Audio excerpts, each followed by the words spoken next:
Reflections, Chapter 10, Lesson 3, The Three Branches of Government. What to know? What are the powers of each of the three branches of government? Explain the purpose of the Constitution as stated in its Preamble.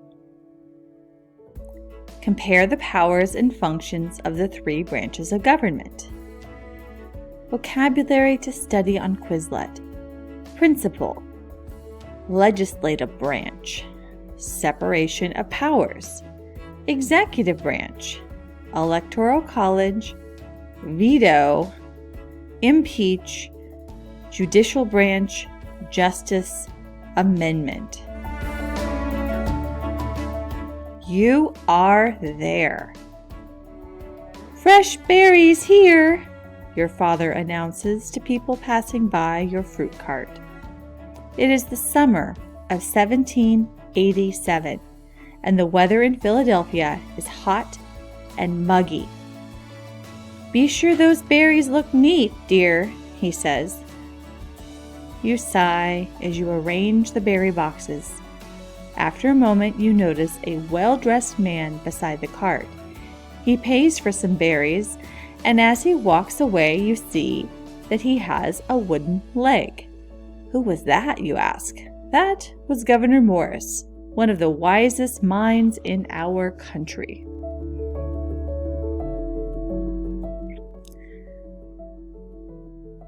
Delegates to the Constitutional Convention worked long hours debating and writing the Constitution.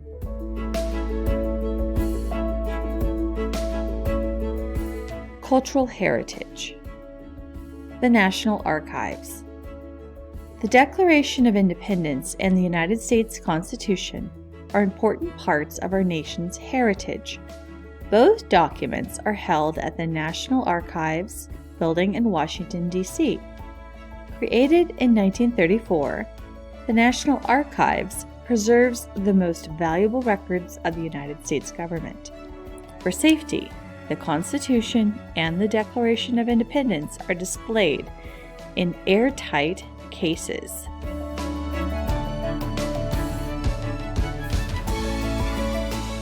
Our first heading, the Preamble.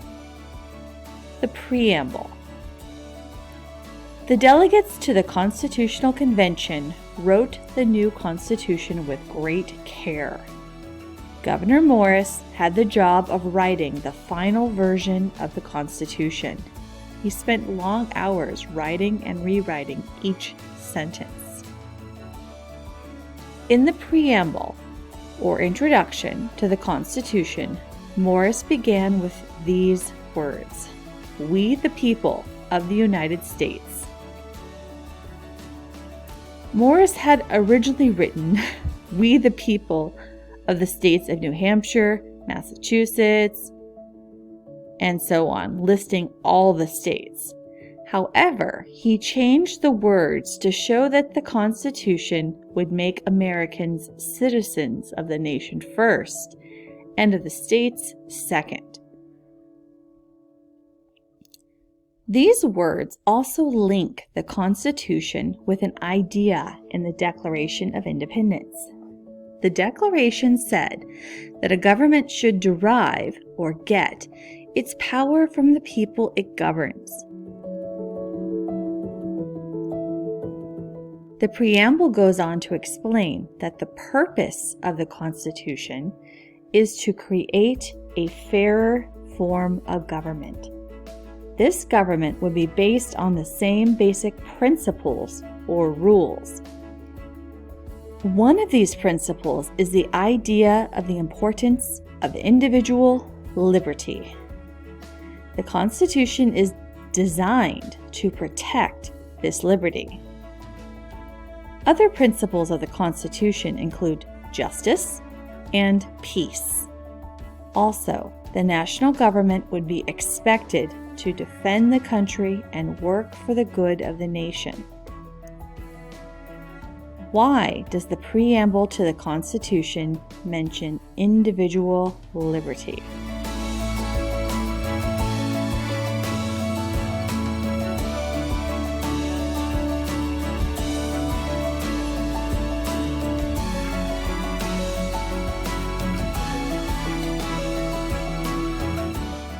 Next section, the legislative branch. The legislative branch. The law-making branch. In Article 1, the Constitution describes the legislative branch, or law-making branch of the new government. Powers granted or given to Congress include making laws, raising an army and a navy, declaring war, and coining and printing money. It would also control commerce. Under the Articles of Confederation, Congress had been the only branch of the national government, so only legislative. Under the Constitution, 3 branches share those powers. The delegates created this separation of powers to keep any one branch from controlling the government. Congress became 2 houses, the House of Representatives and the Senate. Either house could propose most bills. For a bill to become law, a majority in each house would have to vote for it. Citizens were given the power to vote directly for members of the House of Representatives. Senators would be chosen by their state legislatures. Today, citizens vote directly for members of both houses of Congress. The number of members each state sent to the House of Representatives would depend on the state's population. Today, the number of representatives in the House is limited to 435. That number is divided among the states based on their populations. In the Senate, each state has 2 senators. Article 1 outlines other rules for Congress that are still in effect.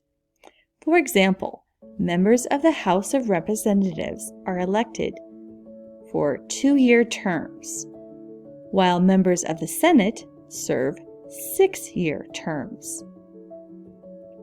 So what are the main powers of Congress?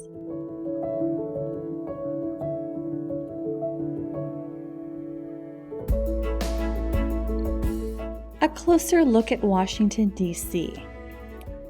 And you'll see this is on 2 pages, 436 and 437. The streets of Washington, D.C. today reflect the original plan laid out by Pierre Charles L'Enfant. So let's find number 1, the World War II Memorial. Number 2, the Jefferson Memorial.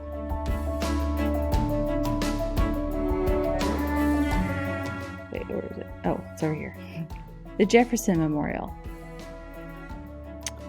3, the Washington Monument.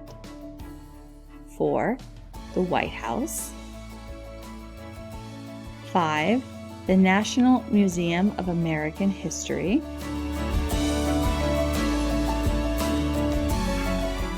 And so this will be 6, 7, 8, 9, and 10.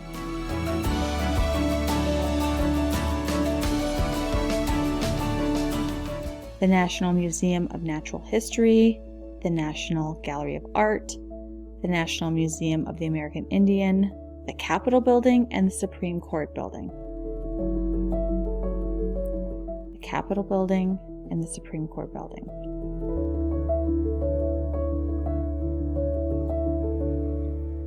Okay, our next section is called the Executive Branch.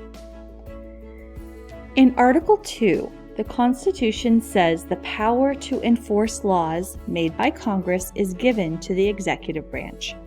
Some delegates believe that one person should be the chief executive or leader. Others worry that a single executive would be too much like a monarch, a king. The delegates finally decided on a single chief executive, the president. Citizens vote for electors who in turn vote for the president. This group of electors is called the Electoral College. To be elected president, a person must be at least 35 years old and must have been born in the United States. The president must also have lived in the United States for 14 years. The president is elected to a 4-year term. Once again, the delegates were careful to preserve the separation of powers. They decided that the president would be able to veto or reject bills passed by Congress. However, Congress could then override the president's veto with a 2/3 majority vote. The delegates also made the president commander-in-chief of the United States military. The president's main power, however, would be to take care that the laws be faithfully executed. If this duty was not carried out, Congress could impeach the president or accuse the president of crimes. If found guilty, the president could be removed from office. Why were the delegates careful to preserve the separation of powers?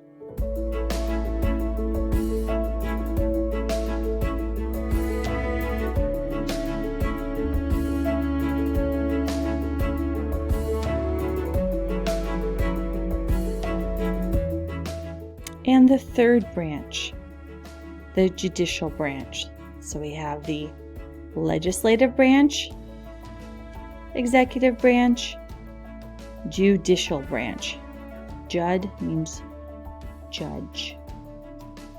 According to Article 3 of the Constitution, the judicial branch must decide whether laws are working fairly, whether they are constitutional.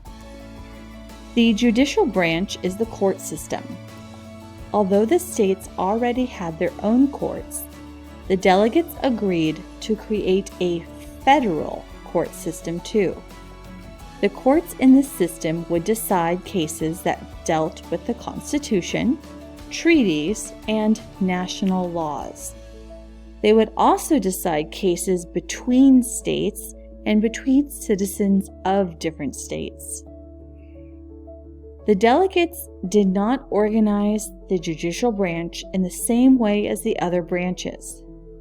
Most of their decisions applied only to the highest court in the United States, which is called the Supreme Court. The Supreme Court would head the judicial branch. Other courts would be created as needed. The delegates decided that the president would nominate the Supreme Court justices or judges. The Senate would vote whether to approve them. The delegates decided that Supreme Court justices could stay in office for life. This would allow justices to make decisions without worrying about losing their jobs. At first, there were 6 Supreme Court justices. Today, there are 9. The Supreme Court has the power to strike down any law that goes against the Constitution. Only by changing the Constitution can Congress restore a law struck down by the Supreme Court. The delegates understood that as the country grew, it might be necessary to change the Constitution. As part of their work, the delegates agreed on how to make amendments or changes to the Constitution. The first step in amending the Constitution requires a 2/3 vote in both houses of Congress or a 2/3 vote of all state legislatures. Then, 3/4 of the states have to approve the amendment. This system is set up to give representatives the time they need to study an amendment. How does the Supreme Court limit the power of Congress.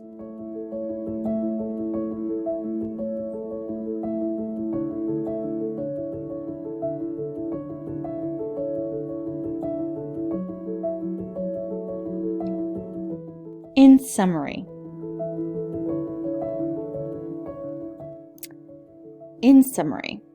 the Constitution divides power among three branches of government: the legislative, the executive, and the judicial. What are the powers of each of the three branches of government? What powers do citizens have in selecting the president and members of Congress? And how can Congress restore a law after the Supreme Court has struck it down?